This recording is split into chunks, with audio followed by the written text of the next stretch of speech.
तमिल अदाकार और तमिलगा वेट्री कलगम पार्टी के सदर विजय ने इतवार के रोज एक बड़े एहतजाज में शिरकत की, जो पुलिस हिरासत में हिलाक हुए अजीत कुमार के लिए इंसाफ के मुतालिबे पर था। ये एहतजाज तमिलनाडु के मुख्तलिफ हिस्सों से आए टीवी के कारकुनों ने किया, जिन्होंने हुकूमत से फौरी कार्रवाई का मुतालिबा किया। विजय ने रियासती हुकूमत पर सख्त तनकीद करते हुए कहा कि वजीर आला एम.के. स्टालिन ने अजीत कुमार के खानदान को तो माली मदद और माजरत की, लेकिन ऐसे 24 दीगर केसेस भी हैं जिनमें किसी किस्म की कार्रवाई नहीं हुई। इन्होंने सवाल उठाया कि आखिर बाकी मुतासिरा खानदान को इंसाफ कब मिलेगा। विजय ने मशहूर सातन कुलम केस का भी जिक्र किया, जिसे बाद में सीबीआई के हवाले किया गया था।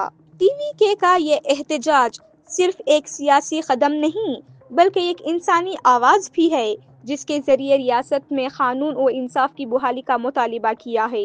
विजय की मौजूदगी ने इस मसले को मजीद नुमायां कर दिया है और अवाम की आवाज एक बार फिर हिरासती अमवात पर इंसाफ के लिए बुलंद हो गई है। तिरुपवनम मडपुरम अजीत कुमार அவர்கள் ஒரு சாதாரண ஒரு எளிய குடும்பத்தைச் சேர்ந்த ஒரு இளைஞர். அந்த சாதாரண குடும்பத்துக்கு நடந்த அந்த கொடுமைக்கு சிஎம் அவர்கள் சாரி சொன்னாங்க, தப்பு இல்லை. இப்ப அதோட சேர்த்து இதையும் கொஞ்சம் பண்ணிருங்க சிஎம் சார். உங்களுடைய ஆட்சி காலத்தில் இதே மாதிரி போலீஸ் விசாரணையில் 24 பேர் இறந்து போயிருக்கிறாங்க. அந்த 24 பேரோட குடும்பத்துக்கும் நீங்க சாரி சொன்னீங்களா? தயவு செஞ்சு சாரி சொல்லிருங்க. அஜித் குமார் அவர்கள் குடும்பத்துக்கு நீங்க கொடுத்த நிவாரணம் மாதிரி இந்த 24 பேர் குடும்பத்துக்கும் நீங்க நிவாரணம் கொடுத்தீங்களா? தயவு செஞ்சு நிவாரணம், அந்த நிவாரணத்தையும் கொடுத்துருங்க. சாத்தான்குளம் ஜபராஜ் ஃபெனிக்ஸ் அந்த கேஸ் வந்து சிபிஐக்கு மாத்தினப்போ இது தமிழ்நாட்டோட காவல்துறைக்கு அவமானம்னு சொன்னீங்க. இன்னைக்கு நீங்க உத்தரவிட்டதுக்கு பேர் என்னங்க சார்? அதேதானே அன்னைக்கு நீங்க சொன்னதும் இன்னைக்கு நடக்கிறதும் அதேதானே? அதே சிபிஐ தானே? அதே சிபிஐ ஆர்எஸ்எஸ் பிஜேபியோட கைப்பாவையா தான் இருக்கு. ஏன் நீங்க அங்க போய் ஒளிஞ்சிக்கிறீங்க?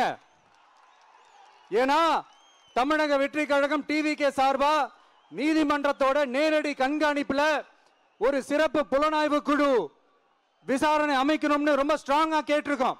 அதனால அந்த பயத்துல நீங்க ஒன்றியத்தோட ஆட்சிக்கு பின்னாடி நீங்க போய் ஒளிஞ்சிக்கிறதுக்கு காரணம்.